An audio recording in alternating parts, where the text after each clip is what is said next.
Kat here from Standing Stone, and probably one of the most common questions I get is, how do you pick the right puppy out of a litter?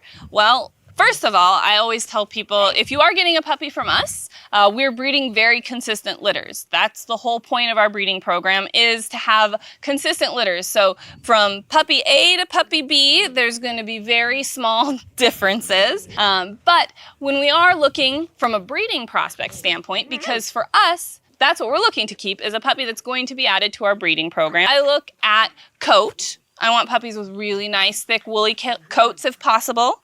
I look at puppies that have a lot of natural retrieve desire.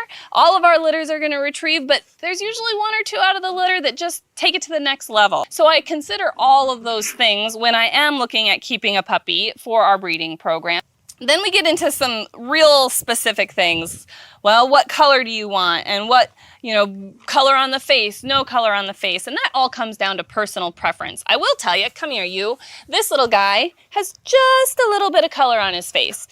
And he is adorable. I really love this little puppy out of this litter. However, that little bit of color on his face, if we keep him from a breeding prospect standpoint, he's going to produce a lot of puppies with a lot of color on their face. So for the most part, I try and keep puppies with solid heads, because a little bit of color is going to probably peek its head out every once in a while anyway. Whereas if I have a puppy with a blaze or color on its face bred to another puppy with blaze and color on its face, eventually I'm going to have a lot of blazes all over my puppies. And again, it's personal preference.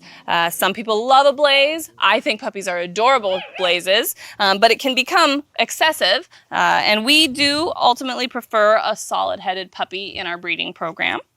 I look for puppies that are bold and confident and recover quickly. If I drop a dog food bowl on the floor and they all freak out and they're all slinking around with their tail between their legs, I don't want that. I want a puppy that goes, "Ooh, what was that noise?" and recovers really quickly, and then goes and is interested in checking it out and seeing what that was all about. I want a puppy that's bold and confident, but I don't want a puppy that's too pushy, hard-headed, and doesn't listen. So enough independence that they can do their job, but enough cooperation that they want to do their job for us and with us.